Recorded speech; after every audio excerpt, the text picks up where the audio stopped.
still to help simplify our algebraic expressions. Okay, so our objective today is that we're going to simplify those algebraic expressions, and we're going to use the distributive property. Okay, so in the blue, you see some examples of what we're going to work with today and tomorrow. What we already know is that we can combine our like terms.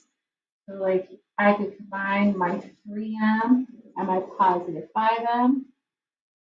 And then I can also go in and combine my positive 2 and 11 to simplify that down to an 8m minus 9.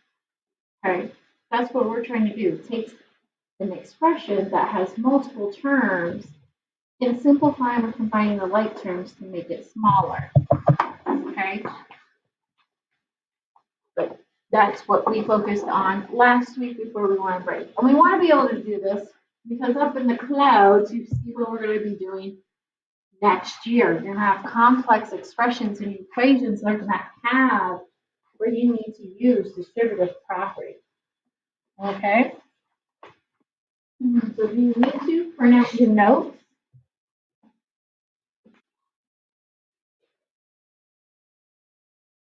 All right, there we go. We're back. If you need to, go ahead and print the notes out. Okay, those you do not have to submit to, at least I know me and Mrs. Oliver to prove that you've done it. This is for you to help you stay organized and to keep so you know where you can find your notes in your notebook. Page 25 is our first day of distributive property. All right, so let's start with what we need to know.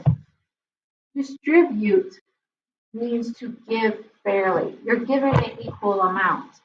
Right? If I have 5 students and I have 20 pencils, I'm going to want to give out those 20 pencils evenly to each student. Distributive property is a long definition, okay? So stay with me. Distributive property, when there are parentheses in the expression, you must distribute whatever is on the outside of the parentheses to everything on the inside of these parentheses, and we always use multiplication. Okay? So here we are going to model, okay? And model means to draw. A lot of you lately on any of our assignments that say model solving the problem, you just solve, but you're not modeling. Okay, so if I was to model this 2 here means how many sets? Okay, so I need to draw 1 set and a 2 set of whatever is inside this parentheses. So I have an x plus 2 and an x plus 2. Now if I was to put all that together, what does that equal? Well, I have a 2 x's and I have a 4. Same thing. Another way that you could do it, if I know I have 4 x's, I'm going to draw out 4 x's, because that's what 4 times 1x would be. You know, 4 times 1. Remember, you have that invisible 1 right there. What if I have 4 sets of a negative 4? Okay, so I have negative 4, negative 4, negative 4, negative 4.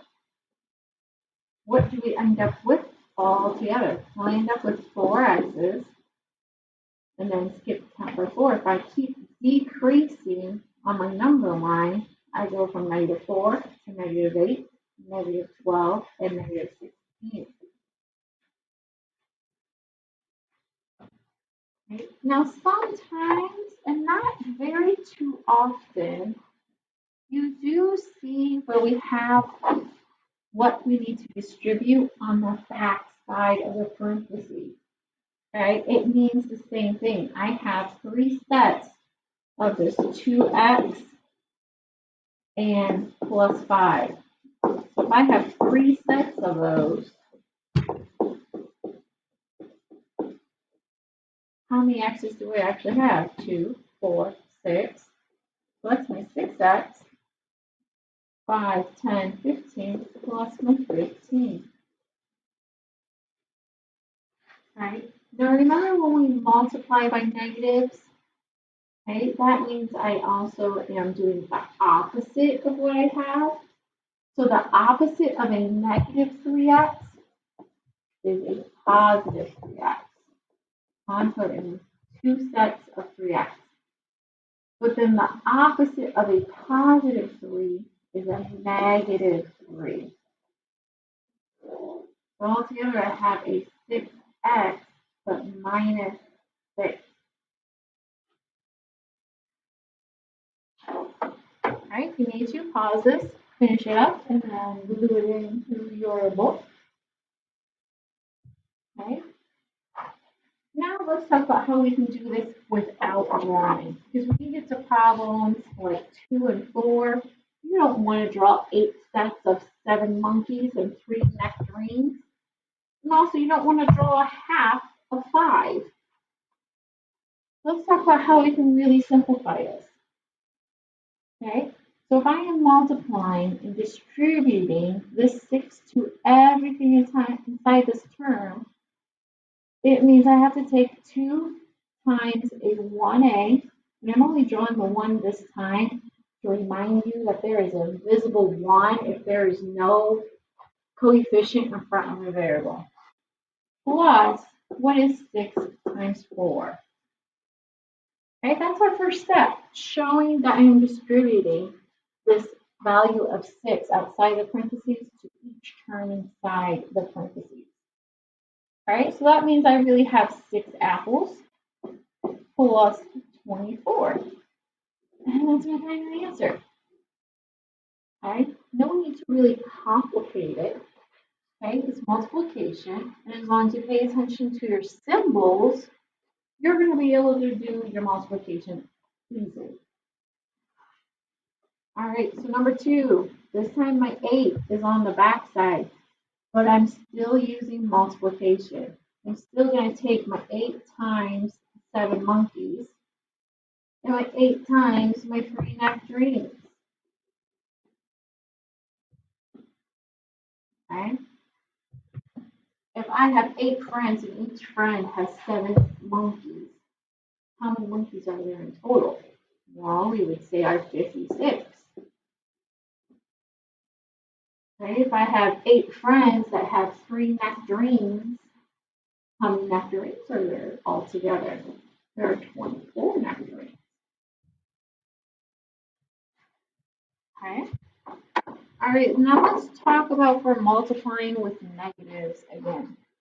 Okay, I need to still take a negative 3 times something, and that something is a positive 4y. Okay, think there's 4 yo-yos.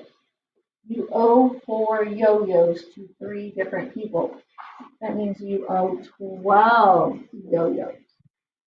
And I'm going to subtract whatever negative 3 times 10 is. Right? So that means, remember your integer rules. What's negative 3 times 10? Well, you have different signs, so it's a negative 30.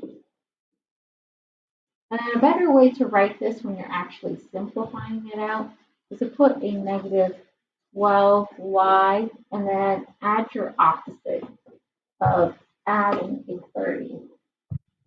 Okay, that is truly more in a simplified form. When you add the opposite, so you don't have so much symbols and extra stuff going on. All right, let's look at number 4. It has a fraction. Remember multiplying with fractions? Okay, luckily this time it's not a difficult fraction, it's just a half. And I'm still taking this half times everything inside here.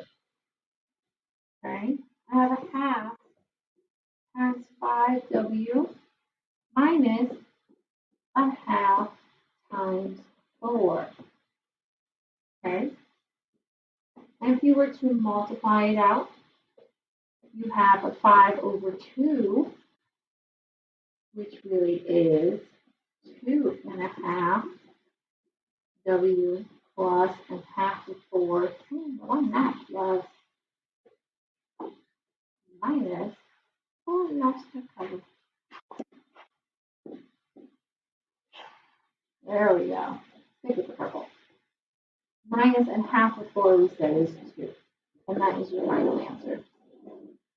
Okay? So if you need to pause this, catch up with what you need. And remember, whatever is on the outside of the parentheses, you always distribute it to everything inside the parentheses.